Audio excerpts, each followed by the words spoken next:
Hello and welcome to Two Tall Guys Talking Sales. We're your hosts. I'm Kevin. And I'm Sean. And we're glad you're here. For the next 15 minutes, we'll talk about a sales issue, big and small, for salespeople, sales leaders, and selling situations. We're glad you're here, and let's get started. Sean, Happy New Year. Here in 2024, this is prime time to get started off on the right foot. In your past, you wrote a book about eliminating your competition. I think now is probably an appropriate time for you to share with our audience how to eliminate their competition in 2024. Sean, catch us up to speed and take us to the moon.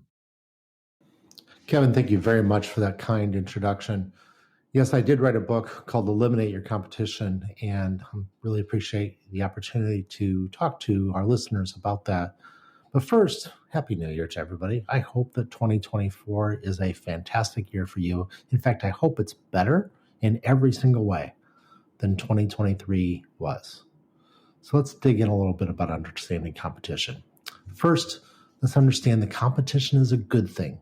If you want a reasonably long sales cycle where the prospect has multiple customers engaged, you are more likely to not lose a deal to no decision if you have those competitors.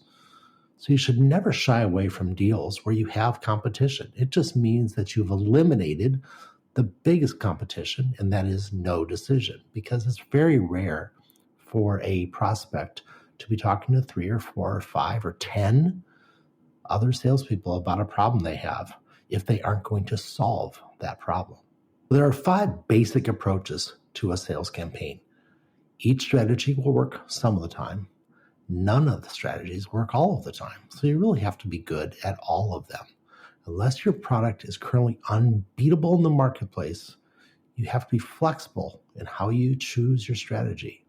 And there are times when you do have an unbeatable product, but unfortunately that doesn't happen often enough. With these 5 strategies, you need to outthink and outflank your competition. Those 5 strategies are frontal, flanking, fragment, defend, and develop. 3 F's, 2 D's. That's the easy way to remember it. In school, those grades would mean that you'd have a bad semester if you had 3 F's and 2 D's. They'd probably kick you off of any team that you were going to be on if you were playing sports. But in sales, they are the key to your next series of steps to eliminate your competition and increase your commission. Let's talk about the first one, frontal. The frontal strategy, the first F, is the most obvious one. It's the one that everybody thinks of when they do sales. It requires you to have a clear and concise advantage over your competition. It can also lead to overconfidence that you might want to temper once you lose a few deals. It requires excellence in execution, speed, surprise to put you ahead, because you must be front and center with your prospect at all times. It is very resource intensive. It requires that you are always pressing your advantage. The frontal strategy is basically, bring it on, I'm going to beat you feature by feature, salesperson to salesperson. I'm going to outsell you. I am going to have a better product than you are, and my company kicks your company's ass. Just as simple as that. My brother is bigger than your brother. A frontal strategy is a direct approach to your overwhelming superiority of your solution by price, by reputation, and by capability. It requires that these 3 things that you sell are all significantly better than everything else on the market. Those 3 things are what you sell in every single sales cycle. And that is your product. It's got to be better than the other guy's product.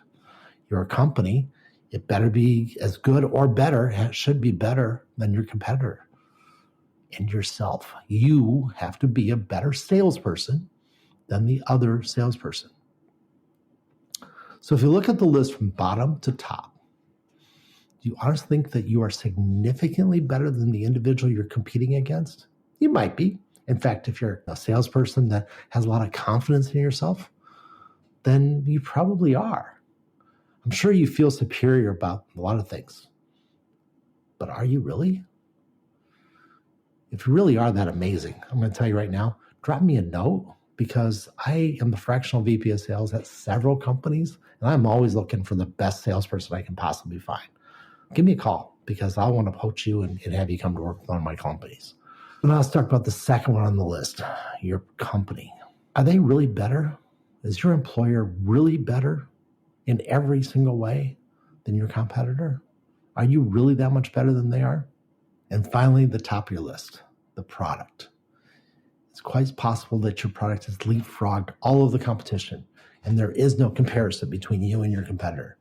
In that situation, you cannot ever lose because you have a truly superior product.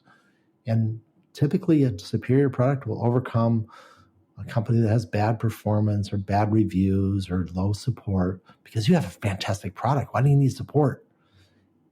And who cares if you're not as good of a sales guy as the other guy is? You got a great product. You got a superior product. If you have that situation where you are better than everybody else, your employer is better than everybody else, and your product is just amazing. There is nothing on the market like it. It's the only one that can solve that problem as well and as effectively price competitive as the other guys. If that's your situation, go frontal all day long, every day. The problem is most of us aren't in that situation. And so we need to learn the other types of strategies in order to move forward. The lure of a frontal strategy is obvious. It reminds you of a sporting event, you versus the competitor. Let the best package win. Unfortunately, most sporting teams lose, at least sometimes. But you risk your commission, the livelihood of your family, if you cannot produce a superior package. And because it's so obvious, if you're a hunter, you're probably using frontal strategies a lot because you don't have to know anything about your competitor. You don't have to know anything about the company you're selling to. You just have to go sell it and people just buy. However, if you do know more about your prospect than your competitor does, if you haven't just walked in this morning to make this sale happen, then maybe there's a better strategy out there that you should consider. And let's start with the next one, flanking, which is the second F of the 3 Fs and 2 Ds. A flanking strategy shifts the focus of the customer's buying criteria to new or different issues that favor your solution. It means that you're not playing by the rules. You're taking a completely different approach than your competitors expect. The challenge with a flanking strategy is that you need to truly understand the dynamics of the prospect. You must understand both the personal and organizational needs. It can only be used with opportunities where the salesperson has an influential inside advisor, like a coach. Ultimately, the strategy needs a strong champion. It needs somebody to say, we're buying this one, and if you don't buy it, I'm quitting. The flanking strategy requires you to have multiple value propositions as well that are relatively unique to your offering. A relationship salesperson or a salesperson has a great pipeline can slow down the sales process, the decision process, can also excel at the strategy. They tend to be the most efficient at convincing the customer to include other criteria. Flanking means, Mr. Customer, you didn't think of this. Let me expand your horizons a little bit. Let me talk about something that you didn't think of. You need to consider these other factors. That extra criterion was not immediately obvious to the decision-making team, and you are presenting it to them. You are changing the rules of how they're going to buy the product, and therefore the competition is going to be caught flat-footed. If you can think and plan ahead, then you take the time to understand the prospect's internal politics and their long-term goals. This understanding of the power of the flanking strategy is just amazing. The goal is to remind the prospect of a more extensive set of issues than just the immediate purchase to solve one single problem. Hunters hate this strategy. They just can't do it because they can't have a long sales cycle, and therefore they have to close the deal quickly. They've always got another customer that they're supposed to see that afternoon, and they just can't get the deal done fast enough, and so they don't like the strategy. People that can plan ahead, people that can develop long-term relationships tend to like flanking strategy because now you're advising, you're coaching, you're teaching the prospect why they should consider other things that they haven't considered yet. Now let's keep going. The third strategy, fragment, the third F. The fragment strategy is a great strategy when you are politically weak in an organization. You don't have a lot of friends. You can't have this large 10-person buying committee making a decision. It's also useful when your product is not as full-featured as other products. Younger companies, smaller companies, should consider the fragment strategy in most sales situations because you don't have perhaps as full-featured of a product.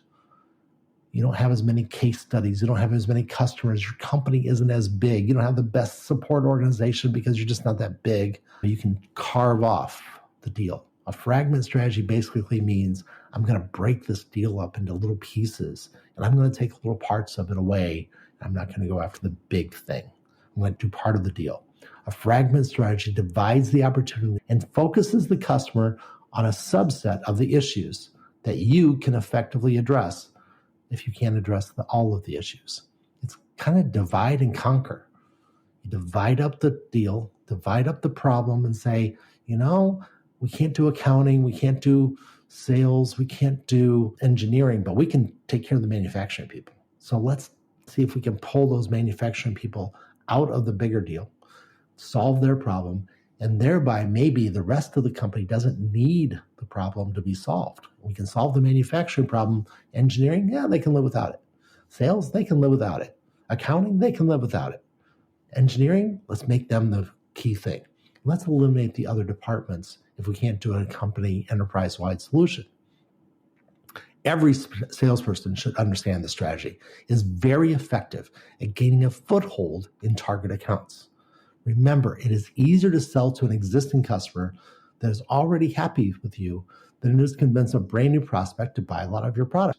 So if I say I'm going to sell them $100,000 this year, and I'll sell them $100,000 next year, then I'll sell them $500,000 the year after that. That is a long-term strategy. It's a fragment strategy. I've broken it by department, by job, by description, by whatever. I've broken the deal up. I take part of it now, make them successful, now I'll get the rest. It's a great strategy for young companies and smaller companies. The strategy depends on the salesperson to identify specific unique features within the product. He or she then explains the related benefits to the individuals that are primarily focused on those reduced goals. It is essential to bypass that main decision-making group. You got to pull a couple people out of that group, sell to them, and ignore the rest. That's fragment. A hunter salesperson will often result to the strategy if the frontal strategy isn't working for them. If they can't just go head-to-head, they will often break the deal up. They'll say, I'm just going to talk to engineering. Hey, Mr. Engineer, let's come over here, let's talk. Or I'm going to talk to manufacturer. I'm just going to talk to accounting. And they'll ignore everybody else. Some people see that as a weakness. It's not a weakness. It's an understanding of where you're good and where you're not good. And so you go after that and be smart about it. Farmers really like this strategy also. They kind of know everybody. So they go, I don't know anybody over in accounting. I don't know anybody over in sales, but I know the manufacturing guys really well. I can kind of take them out to lunch and convince them that this is the right way to go. That is the power of a farmer. An install-based salesperson, someone I call a gatherer in my book, will resort to a variation of the fragment strategy because her relationships with the account are strong. In the face of a superior competitor, though, a gatherer will say, I'm not going to win that deal over in accounting. I got everybody else in the company, but I can't do accounting because I can't do everything that they can do, my competitor, but I can do parts of it. So I'll peel off the general ledger if I'm talking about accounting.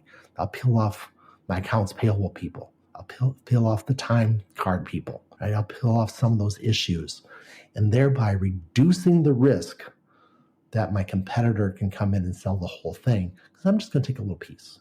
And enough little pieces come off, and now the big thing doesn't need to happen. And that's the power of the fragment strategy. Now let's talk about the 2 Ds. The first D is defend. Defend strategy, almost by definition, means that you have to have a customer. It's not a prospect. You have to have a customer for this. And with the defend situation, you are always worried about somebody else coming in and taking your lunch and beating you because primarily you probably weren't paying attention. So the key to a defend strategy is to get high and wide after the first order. So remember the fragment strategy we talked about earlier, where we got a piece, we've got our foot in the door, we worked our way in, and we got a portion of it. Now we're in defend mode. Fragment can become a defend. So we got to defend it. But now we also have to consistently sell the power of what we're doing to engineering or accounting or whatever that first department was. What are we doing great for them? Now let's go spread the word. Let's go talk to accounting. Let's go talk to sales. Let's go talk to the executives. Let's make sure the CEO or the owner knows this is what we're doing. Isn't this cool? Isn't this amazing? Creating great case studies and great wins within that accounting department or that first portion of the customer. So that at this point, now you are selling internally and you never, ever, ever stop selling. Because what happens? Somebody new comes in. A new executive comes in. Somebody retired. Got to replace that person. Now we got a new VP of engineering. That new VP of engineering, they don't know anything about you, but they really like your competitor. That's where you get into problems. So your defense strategy needs to account for that. You need to make friends in all those other departments that you eventually want to sell to. And you got to defend your home base and go after the rest. If you've ever played the game of Risk, it's a great analogy. I got to defend my home country, but I got to go attack other places. I got to go work that. So that's defend. That's the defend strategy. It's a great strategy to use if you've already got a customer, even if you don't have all of the customer, but you've already got the customer. Now let's do the last one. The last D, develop. A develop strategy establishes a position for future possible engagements. It is used when there is a genuine potential in the account, but they're not quite ready to buy today. In other words, they have a problem, but that problem isn't big enough to solve today. They have other priorities, or maybe it's just not that expensive of a problem. If I have a $20,000 problem, something's cost my company $20,000, but the solution to that is $100,000. Well, that's a pretty bad payoff. My payback then is roughly 5 years if I'm doing that every year. That's not a great payback.